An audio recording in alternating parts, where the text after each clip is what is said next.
1947 British राज खत्म होने वाला था। भारत आजाद होने वाला था। लेकिन उस वक्त एक और सवाल हवा में तैर रहा था। क्या सिखों को अपना अलग देश मिलेगा?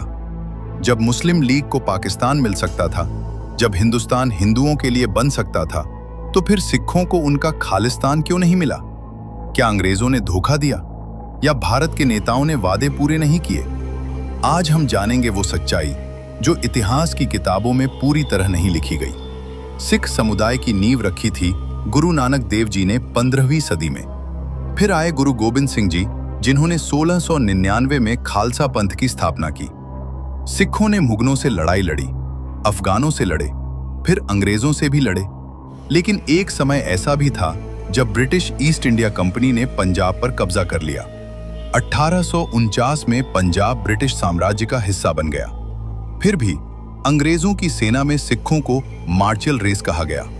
उनकी बहादुरी का इस्तेमाल किया गया, लेकिन सत्ता कभी नहीं दी गई। जब आजादी की बातचीत शुरू हुई, 3 बड़ी ताकतें सामने थीं: Indian national Congress, all India Muslim league और सिख नेता मुस्लिम लीग ने साफ कहा, हमें पाकिस्तान चाहिए। सिखों की समस्या अलग थी। उनकी आबादी पंजाब में थी, लेकिन वो पूरे पंजाब में फैले हुए थे। कोई ऐसा इलाका नहीं था जहां वे पूरी तरह बहुमत में हों। अगर पूरा पंजाब पाकिस्तान में चला जाता तो सिख अल्पसंख्यक बन जाते। अगर भारत में आता तो भी वे अल्पसंख्यक ही रहते। तो सवाल था, क्या तीसरा देश बन सकता था?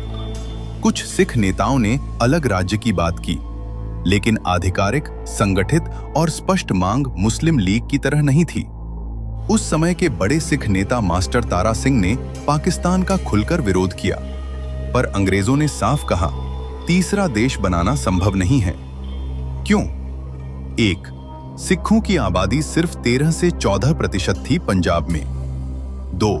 वे किसी एक इलाके में पूरी तरह बहुमत में नहीं थे। 3. अंग्रेज जल्दी से सत्ता छोड़ना चाहते थे। और फिर आया सिरिल रेडक्लिफ, जिसने नक्शे पर लाइन खींची और पंजाब 2 हिस्सों में बंट गया। लाहौर पाकिस्तान चला गया, अमृतसर भारत में रहा। सिखों के पवित्र स्थल 2 देशों में बंट गए। कई सिख नेताओं का दावा था कि उन्हें विशेष अधिकार और स्वायत्तता का भरोसा दिया गया। बाद में भारत का संविधान बना, उसमें धार्मिक स्वतंत्रता दी गई, अल्पसंख्यकों को अधिकार दिए गए, सिखों को अपनी पहचान रखने की आजादी दी गई। लेकिन कई सिख नेताओं को लगा कि उन्हें राजनीतिक स्वायत्तता नहीं मिली। 1950 से 60 के दशक में पंजाबी सूबा मूवमेंट चला। आखिरकार 1966 में पंजाब का पुनर्गठन हुआ। हरियाणा अलग बना, हिमाचल अलग बना, लेकिन कुछ मुद्दे फिर भी बचे रहे। चंडीगढ़ का विवाद, पानी का बंटवारा, केंद्र बनाम राज्य की ताकत। 1970 से 80 के दशक में खालिस्तान की मांग फिर उठी। कुछ उग्र नेताओं ने अलग देश की मांग की। 1984 में जरनैल सिंह भिंद्रनवाले का नाम प्रमुख हुआ।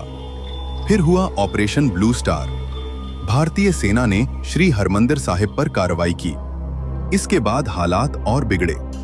फिर हुआ 1984 एंटी सिख रियोट्स, जिसने पूरे देश को हिला दिया। सवाल यह नहीं कि किसने धोखा दिया, सवाल यह है, क्या उस समय हालात ऐसे थे जहां तीसरा देश बन पाता, या इतिहास की रफ्तार इतनी तेज थी कि किसी की आवाज पूरी तरह सुनी ही नहीं गई? अगर आपको लगता है कि सच्चाई जानना जरूरी है, तो इस वीडियो को शेयर करें, क्योंकि इतिहास को समझे बिना भविष्य सुरक्षित नहीं बनाया जा सकता।